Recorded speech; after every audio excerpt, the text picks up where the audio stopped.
Hey, good looking. How you doing? I'm barely treading water. You're so smart and funny and sexy as hell. Yo, Coming! Oh my god! All right. A little crazy Yeah, there, but that I didn't was part of the expect that. trailer for the new Apple TV series. It's called Maximum Pleasure Guaranteed, all right?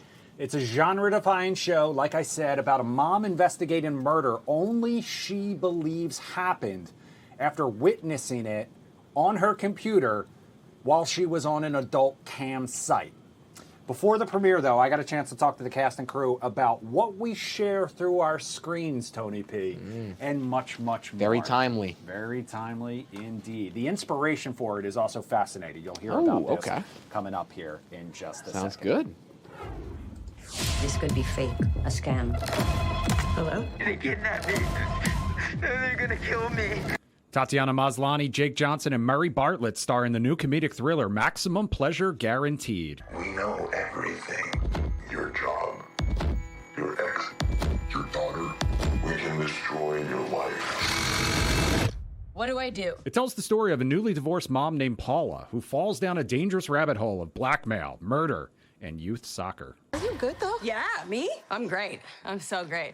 Convinced she witnessed a crime while simultaneously struggling through a custody battle and an identity crisis, Paula begins her own investigation, one that could unravel a greater conspiracy. It's not gonna be, like, dangerous, though, is it? I don't think...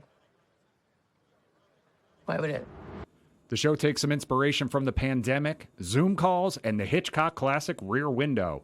And before the big premiere, I got a chance to talk to the cast and crew all about it. One of the things I found fascinating was David Rosen kind of talking about the inspiration for this show and kind of the pandemic and Rear Window and how these screens and Zoom calls gave everybody a glimpse into other people's lives, but not just their lives, their homes, their bedrooms sometimes. Has your relationship with screens and things like Zoom calls changed over time, but not just time, but the course of this show and kind of what you learned from this show?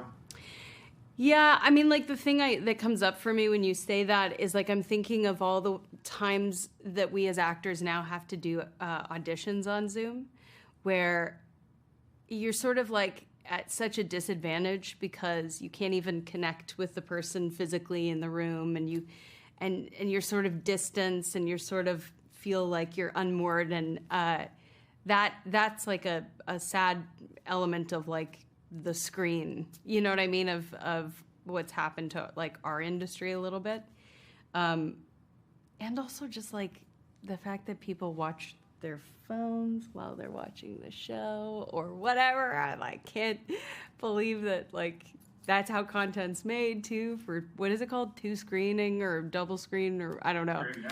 Yeah, second screening. Yeah, it's really sad. It sucks.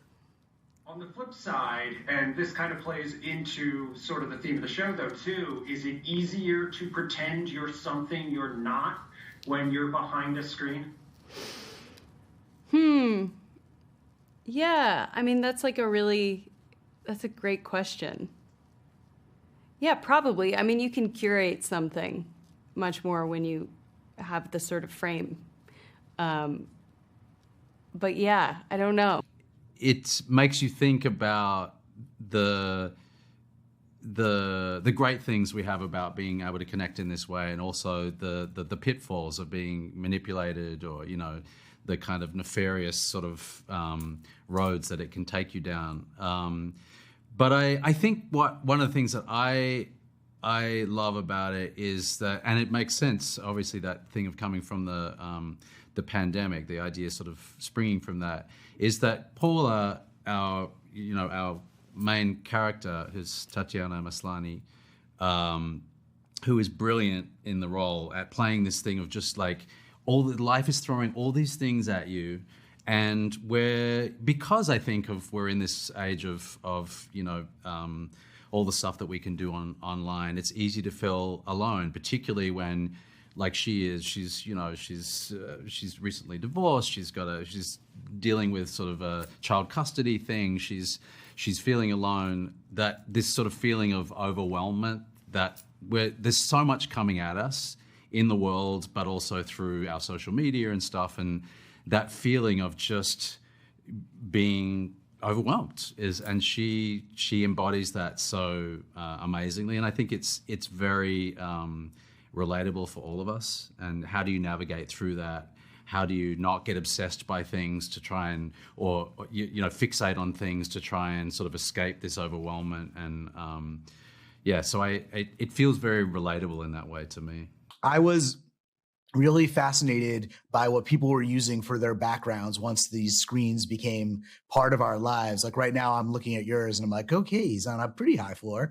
But, you would see like weird pieces of artwork and stuff. And it just, as I started putting the idea for the show together to have this bit of a rear window aspect to it, I was like, look at all the clues that we have into who someone is in their lives. And it felt like it could be a really interesting narrative element to add to the show. How has your relationship with screens and what you kind of see on the internet changed? It's a really interesting question. I mean, my instinct is like, I'm much more wary of them. I am aware of kind of every time I'm on a screen, like for example, right now, I'm like, could this be in person? I prefer to be in person with people, while also like, this is the reality that we're working with. I would say as screens keep getting smaller and smaller, I'm going old school and I like screens bigger and bigger. So I'm really happy that flat screens are so cheap now. You can get like a 75-inch television for like $500, which I think is incredible. So, it's really funny that you say that, because my wife and I kind of joke all the time of like, who is constantly getting a new TV? They like come out. Are you constantly? No, not constantly. But when I go to look for one now, back in the day, TVs were such an expense and such a move. And now they'll be like, I'll be at, a Target and I'll see a $249 television. And I'm like, that is 65 inches. Back in the day, that was the richest person's house you knew. I was like, incredible. I've been to some movie theaters that have smaller screens. By the way, I've been in those movies that we premiered. Yes, smaller you would screen. Kill to be on a 65-inch screen. You have been a part of some epic ensembles before, from The Last of Us to White Lotus to Nine Perfect Strangers. What made this one so special? Oh my God, many things. I think every project is unique, and this is a great group of people. I think I love the kind of knife edge that this show walks between comedy and like real darkness, and that it gallops along. Like it just keeps kind of getting ratcheted up. It's full of surprises and just is incredibly compelling. So that was, exciting to me. And this character that I get to play is so such a chameleon, like just kind of moves from one thing to another, changes who he is and according to the situation and who he's with to get what he wants. So that it's an amazing character with all these kind of rich facets to lean into. That was just like a joy to play, and I knew that on the page. That was beautifully written in that way. So yeah. And Brandon, as he pointed out right when you started. Brandon, what drew you to this project? Did you say Brandon first? I'm what's made this show so appealing for you. Oh, yes, yeah. Oh, yeah, of course. I mean, that goes without saying. I just wanted them to know. Brandon, what drew you to the project? Murray. No. We kind of grew up where the rule of seeing was believing, but obviously that is no longer the case. Did this show, did it cause you to kind of second guess a little bit more about what you see online? No, honestly, for me in this one, it was more second guess what you're seeing as a character, because each script, the way David writes, you never really knew what was happening and you never really knew what the character was doing. So there'd be an episode 4, we do an entire flashback episode.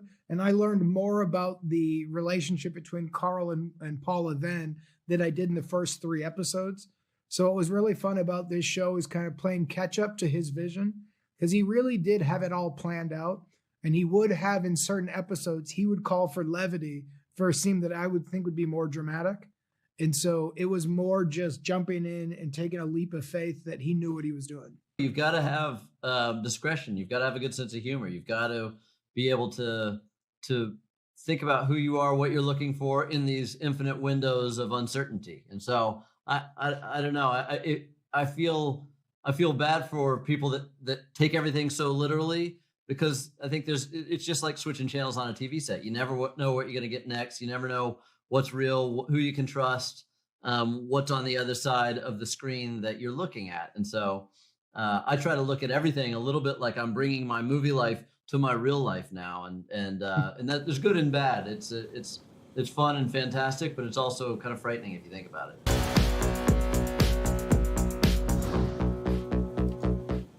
All right, just a reminder, the first 2 episodes of Maximum Pleasure Guaranteed are streaming now on Apple TV.